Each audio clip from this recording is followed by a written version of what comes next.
Hello guys, welcome to अफसर academics.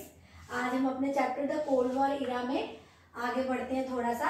आज हम बात करेंगे न्यू इंटरनेशनल इकोनॉमिक ऑर्डर या NIEO। ये इसी तरह से क्वेश्चन में आ सकती है, क्वेश्चन पेपर में, कि NIEO क्या थी। तो ये NIEO या न्यू इंटरनेशनल इकोनॉमिक ऑर्डर, या नाम से ही समझ आ रहा है कि दुनिया की इकोनॉमी के लिए बनाई गई थी। किसके लिए बनाई गई थी? LDCs के लिए। अब बात यह है कि ये LDCs क्या थे भाई? तो LDCs थे जो लेस डेवलप्ड कंट्रीज थे। तो लेस डेवलप्ड कंट्रीज कौन से थे? वो वाले कंट्रीज जो नए नए आजाद हुए थे, जिन्होंने नॉन अलाइनमेंट में पार्ट ले रखा था। तो वो सारे कंट्री थे, क्योंकि नए आजाद हुए थे, उस तरह से डेवलप नहीं थे, इकोनॉमिकली उतनी अच्छी कंडीशन में नहीं थे।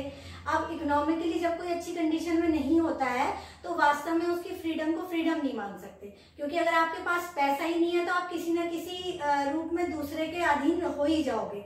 इसलिए बहुत जरूरी था कि ये जो देश नए नए आजाद हुए हैं उन इकोनॉमिकली उनको स्ट्रांग बनाया जाए, ताकि वो फिर से किसी ट्रैप में ना फंस जाए, इकोनॉमिकली डेवलप्ड कंट्री के अंडर फिर से ना आ जाए। तो इन वाली कंट्रीज को ऊपर लाने के लिए ये न्यू इंटरनेशनल इकोनॉमिक ऑर्डर जो है, इसके बारे में सोचा गया। इसके लिए क्या हुआ? यूनाइटेड नेशंस ने UNCTAD 1972 में UN में ये पास हुआ, जिसमें कि ये अलग से भी आ जाता है कि ये UNCTAD क्या था। तो इसमें आपको ये लिखना होगा कि ये 72 में UN में पास हुआ था, जिसमें क्या था? New trade policy for development. Development के लिए था। डेवलपमेंट किसकी? ये LDCs कंट्रीज जो नए आजाद हुए थे, इकोनॉमिकली डेवलप नहीं थे, उनके लिए हुआ था। ठीक है। ये क्या इन्होंने सोचा कि क्या करना पड़ेगा, जिससे कि क्या होता है, एक्चुअली जो नीचे है वो नीचे ही रह जाता है और जो ऊपर है वो ऊपर ही रहते हैं। तो जो नीचे वालों को ऊपर लाने के लिए थोड़े से उनको कुछ स्पेशल चीजें देनी पड़ती हैं। तो ये जो कमजोर देश थे, इनको बाकी दुनिया के थोड़ा पास लाने के लिए ये पॉलिसी स्टार्ट की गई थी, जिसमें क्या किया गया? Reforms in global trading. Global trading system मतलब दुनिया के बिजनेस में, दुनिया में जो व्यापार चल रहा था उसमें थोड़ा सा चेंजेस करने के लिए, रिफॉर्म्स करने के लिए, बदलाव लाने के लिए, पॉजिटिव बदलाव लाने के लिए ये UNCTAD किया गया 1972 में। ठीक है। क्या? For global trading system. Global से आप समझ रहे हैं ना, ग्लोबल मतलब पूरा ग्लोब, मतलब कि पूरी दुनिया। पूरी दुनिया में जो भी ट्रेड होता है, ट्रेड मतलब बिजनेस, उस सिस्टम में चेंजेस लाने के लिए किया गया फॉर LDCs कंट्रीज जो लेस डेवलप्ड थी। ठीक है। उन कंट्रीज के लिए शुरू किया गया था। तो उसमें क्या क्या बात कही गई थी? तो ये 4 पॉइंट्स उसके अंदर कहे गए थे। पहला क्या था? Control over there natural resources. ठीक है। नेचुरल रिसोर्सेज क्या होता है?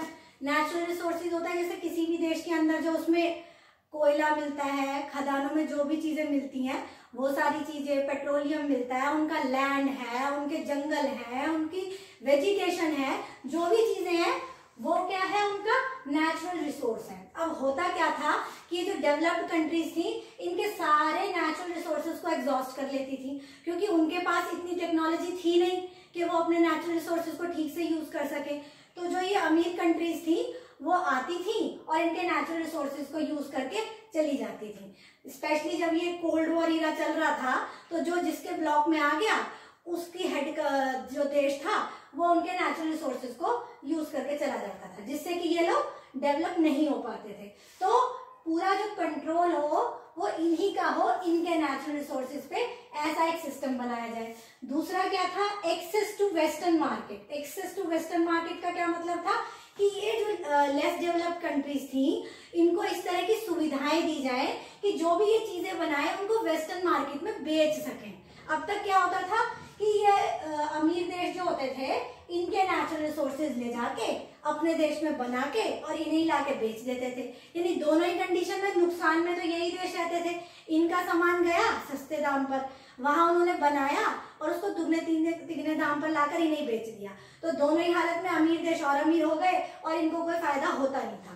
तो वेस्टर्न मार्केट तक इनका एक्सेस हो सके, मतलब ये अपने देश की चीजें बनाए और इजीली उनको वेस्टर्न मार्केट तक पहुंचा सके और बेच सकें। उसके लिए जो ट्रेड पॉलिसीज हैं वो थोड़ी सी रिलैक्सेशन वाली हो, ताकि ये लोग वहां पर अपना सामान बेच सके। तभी तो तरक्की होगी। जब आप, कोई भी देश तरक्की कब करता है?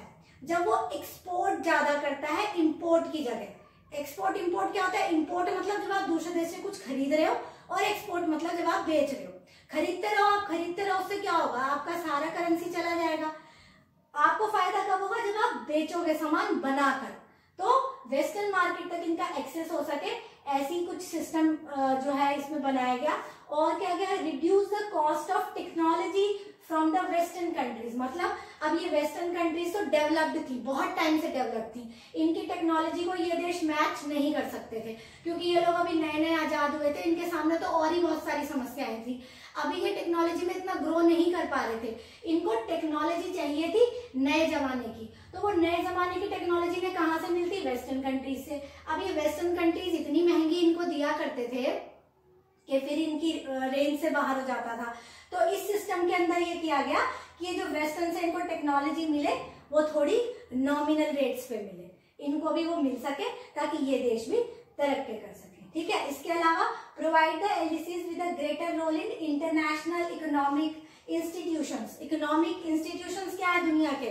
जैसे कि हमारे यूएन के जो भी हैं ट्रेड ऑर्गेनाइजेशंस हैं, उन सब में भी इनको ग्रेटर रोल मिले। ग्रेटर रोल मिले मतलब होता क्या है यूएन में? यूएन कहने के लिए सारी दुनिया के लिए है, लेकिन बेसिकली उसमें बात किसकी चलती है?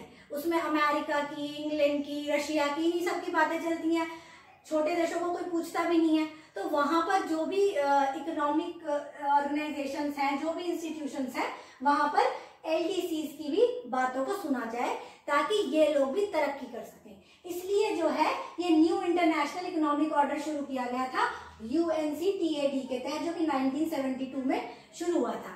ये अलग बात है कि ये बहुत ज्यादा समय तक नहीं चला, क्योंकि वेस्टर्न कंट्रीज को बहुत ज्यादा सूट नहीं कर रहा था, लेकिन फिर भी आपके लिए इतना जानना जरूरी है कि ये था क्या, कब स्टार्ट हुआ, किन देशों के लिए था, और इसके अंदर कौन कौन सी बातें आती हैं। ठीक है। तो ये एक इम्पॉर्टेंट पार्ट है इस चैप्टर का, द कोल्ड वॉर इरा का। आप इसको थरली कर लीजिएगा। आई थिंक आपको समझ आ गया होगा, और अगर नहीं कुछ समझ आया तो आप कमेंट सेक्शन में पूछ लीजिएगा। Thank you very much.